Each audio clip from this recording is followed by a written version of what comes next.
Welcome back, Cardboard Warriors. How's everybody doing today? I'm trying to wake up myself right now, so it's bright and early in the morning.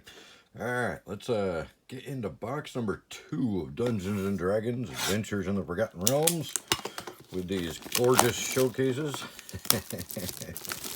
Oh man. Whew. This set's an acquired taste, I think. I think that's what we're gonna call it. An acquired taste. We'll see what happens with it.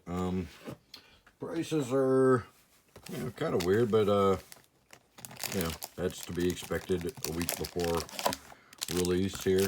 Well, it's only a couple days before release. Set's coming out tomorrow. What's today? Thursday. Yeah, tomorrow.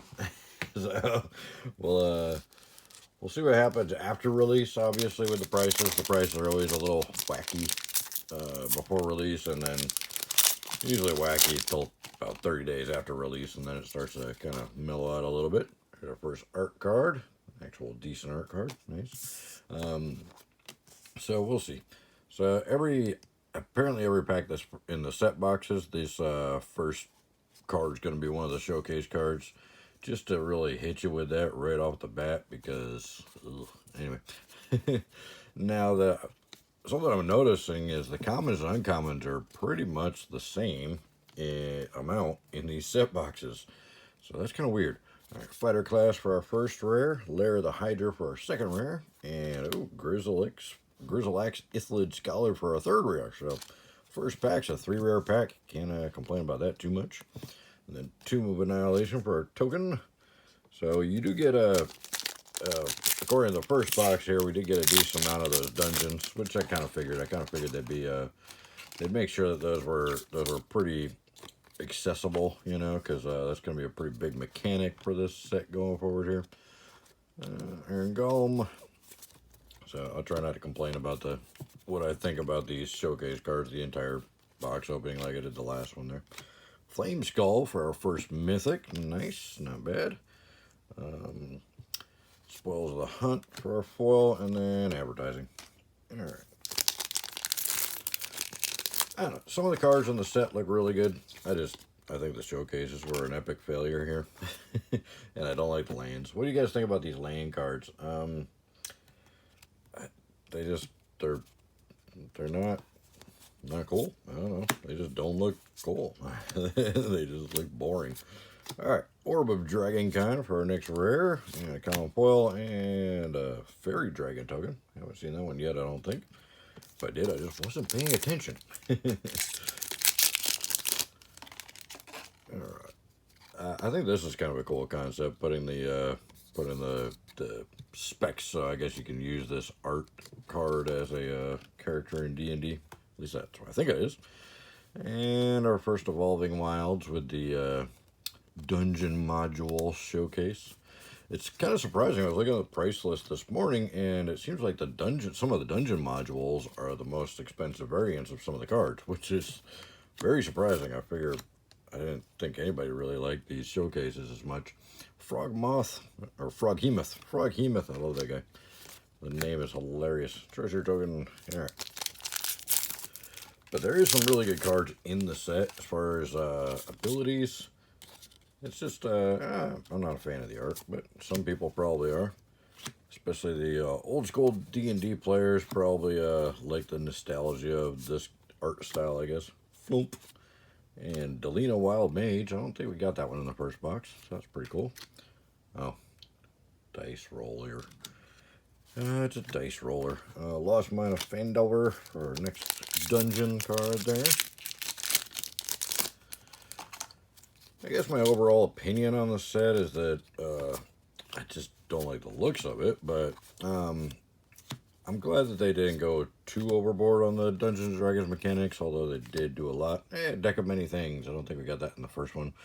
Another dice roll mechanic thing that's just, in my opinion, very dated. Dungeon of the Mad Mage.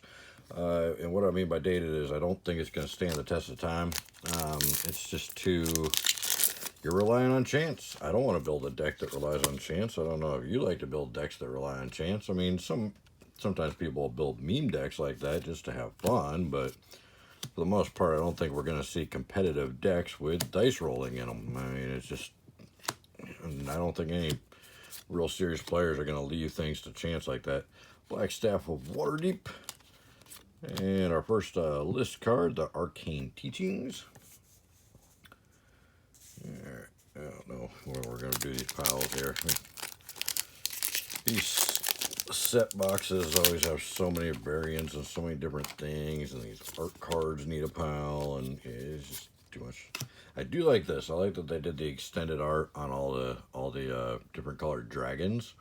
Unfortunately, it's going to be like the uncommon gods in Theros Beyond Death, where you're going to end up with piles of them because they're only uncommon. I have a feeling, but I don't know, because we only got a couple in the first box, so they probably nerfed them quite a bit, so you won't get too many of them like we did in Theros. Triumphant Adventurer, common foil, and Quest for the Holy Relic back from Zendikar. Oh, the Arcane Teachings was from Judgment, if I didn't say that. I don't remember if I said that, because I'm not awake yet. Alright, Judgment was a weird set. Mind Flare. Judgment was part of that Odyssey block. It was Odyssey, Torment, and Judgment, but Torment was a predominantly black-based set, and Judgment was a predominantly white-based set, so it's kind of weird. I liked the concept, Cave of the Frost Dragon, but I remember when it came out, a lot of people hated it. Lolth, the Spider Queen emblem. A lot of people hated that concept of a set that was really unbalanced and catered to one color and not the others. I mean, obviously it had all 5 colors in there. I guess you guys want to see the art card. Well, probably not, but yeah, it was very unbalanced, obviously, to that one color. Both those sets, Torment and Judgment, but I thought it was cool. Zorn in the showcase, and an uncommon Bruner Battlehammer showcase foil, and a Nuisance Engine. I think that's Plane Chase Anthology. I'm not sure.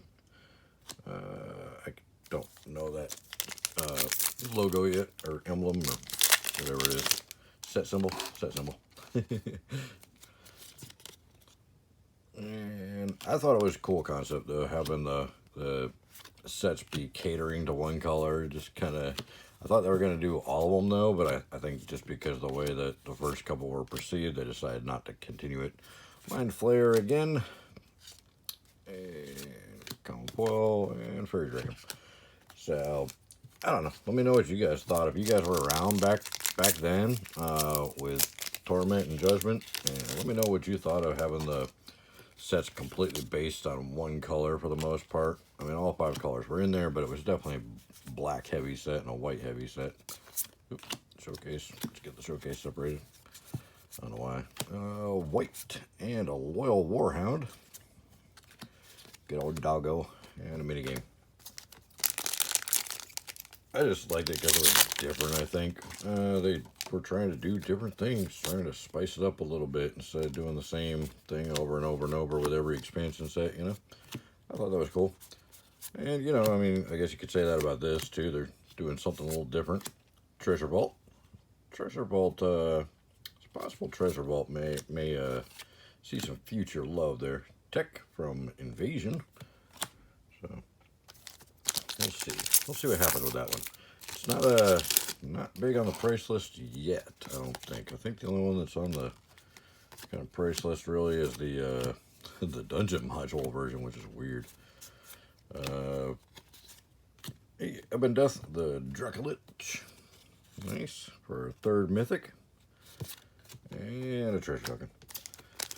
Alright, we're about halfway through the box. We got 3 mythics, no fetch lands. Oh yeah, this isn't Modern Horizons 2. Nobody really cares about this set. I posted a video last night, which is early, Zorn.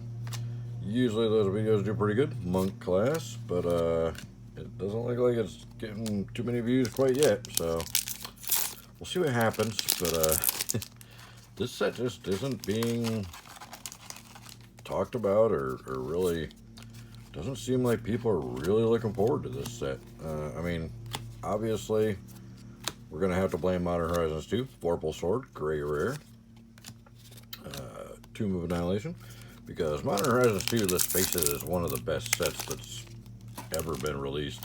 I mean, it's got fetch lands, enemy fetches in the rare slot, and just unbelievable amount of good mythics and rares in the set. So the value is still pouring out of those boxes. Guardian of Faith, Dungeon Descent, and a full common, and a Dungeon of the Mad Mage. I think it's cool they put tokens in the back of the dungeons, so they're kind of dual purpose cards.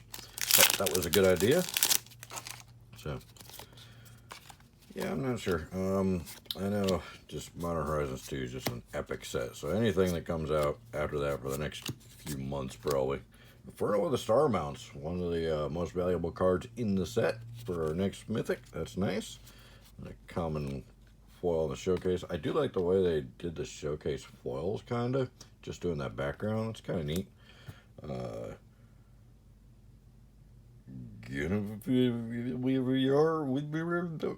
Big Kitty. That's the token's name. Big Kitty. Big angry kitty.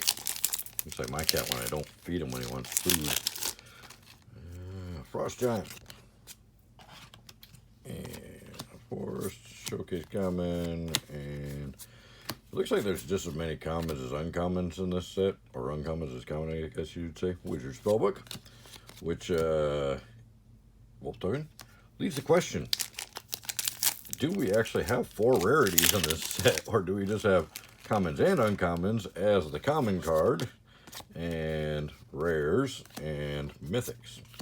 Do we only have 3 rarities in this set? Because, at least in the set boxes, Drizzt and Zalto. At least in the set boxes, you get just as many uncommons as commons, almost. I mean, there's still a few more commons, but it's like, you know, maybe 20 in the whole box difference. So, there's a lot of uncommons. And the Black Dragon for the borderless. And we'll see if we get more than 2. It looks like we might only get 2 a box. And a Hand of Vesna. Nice card. And uncommon foil. And Lost Mine of Fandelver. Might only get 2 of those extended arts in a box. I might have learned from the mistake. Oh, there's our signing card. Might have learned from the mistake on Theros there. Only put 2 in a box so that we don't get overwhelmed. And there's our second Evolving Wilds. With the god-awful border. Oh, and a layer of the Hydra with the god-awful border. There we go for our showcase rare and a treasure token. Layer of the Hydra, I think, is a great card. I just don't like that showcase border thing. It's kind of hideous. Alright. Moving on. Stop complaining. Bard class. A common or uncommon foil and a zombie token. This box doesn't look as spicy as the first box we opened. The first box definitely had more mythics and seemed to be a little more going on in there. But it's not terrible by the looks of it. Circle of Dreams Druid. That one's a valuable rare. Oh, and then we got a foil rare, the Drizzt. And Dungeon of the Mad Mage. We got 6 packs left. 6 packs left. See if we get something. Step it up a little bit here. Purple Worm. And some sorting cards. Meteor Swarm. That's a reprint. And uncommon foil. And a Victimize from... I have no idea. I don't remember. Is that one of the commanders? Oh, yeah, CMA. It must be one of the commanders. Commander Anthology? Commander Anthology. That's what it is. I think. I wasn't playing during that time. I don't know about all these specialty symbol sets. Bullet. Island. Showcase. Commons. Uncommons. And Tiamat. Nice. That is the most expensive card in the set currently. And of course, that'll all change. You know how it is. But yep, Tiamat is currently the most valuable card in the set, according to the price list. Tomb of Annihilation. That will change tomorrow. Something else will be the most valuable card in the set. I don't know. There is a $30, well, listed currently $30 uncommon in the set. The Dungeon Module, the Lair of the Dragon Queen or whatever it is. We'll see if we find it. I didn't find it in the first box. Volo, and a foil Volpal, okay. If you're going to get a foil rare, it's nice to get a good one. And then Scred from Cold Snap, the third snow set, or second snow set, that's right. Ice Age was being the first, and the third one was Kaldheim. Or, well, actually, I guess, wouldn't the third one have been Modern Horizons 1? They had Snowlands and Snow Mechanics. Alright.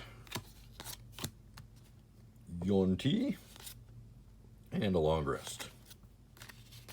I feel like I could use one of those right now. A Polymorph from M10, rare. We've been doing pretty good with getting more rares and mythics in the list spot, I've noticed, in these boxes than seems like we did in previous boxes, so that's nice.